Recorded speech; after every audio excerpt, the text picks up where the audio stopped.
यह घटना गुजरात शहर की है। एक बार की बात है, दो सहेलियों की जिनका नाम रीता और सुनीता था। दोनों एक दूसरे के साथ हमेशा खुश रहती। एक दिन की बात है जब रीता की शादी तय हो गई। सभी सहेलियों को बोला कि तुम सब मेरी शादी में ज़रूर आना।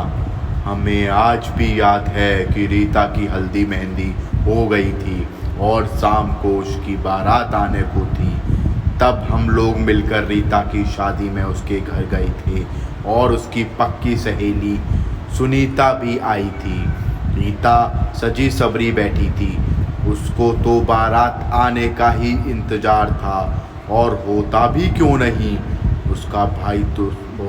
नहीं, भाई उसका तो राजकुमार घोड़े पर चढ़कर आने वाला था और खुशी का माहौल था।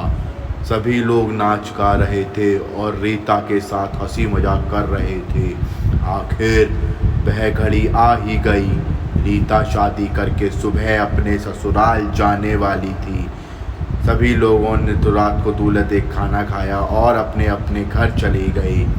लेकिन सुनीता अपने घर जब जा रही थी तभी उसके साथ बहुत बड़ा हादसा हो गया। वह गाड़ी से टकरा गई और उसका सिर फट गया। उसकी वहीं पर मृत्यु हो गई।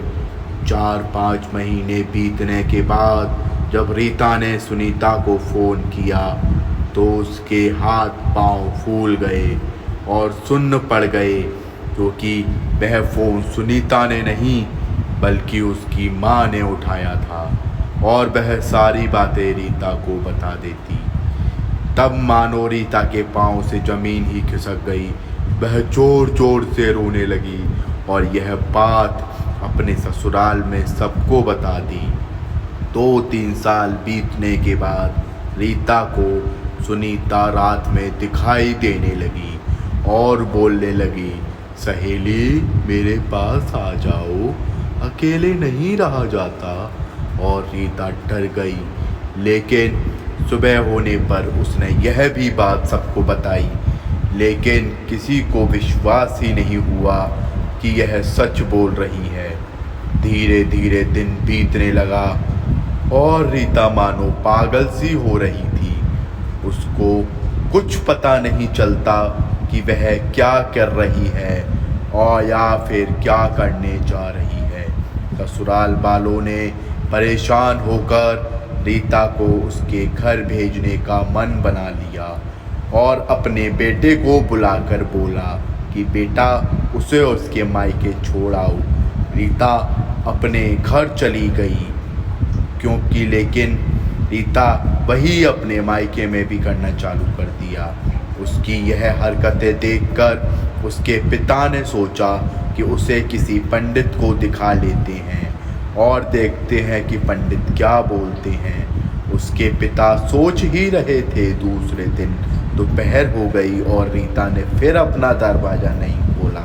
उसके पिता बाहर से आवाज़ मारने लग गए, दरवाज़ा खोलो बेटी, मैं तुम्हारा इलाज ज़रूर कराऊंगा और तुम ठीक हो जाओगी। लेकिन अंदर से दरवाज़ा नहीं खुल रहा था। तब उसके पिता डर गए और दरवाज़ा तोड़कर अंदर आ गए। वहाँ का दृश्य देखकर वह बेहोश हो गए।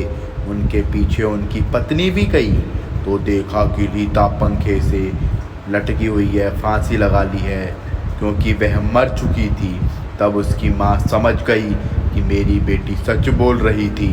आज उसकी सहेली सुनीता ने उसे बुला ही लिया।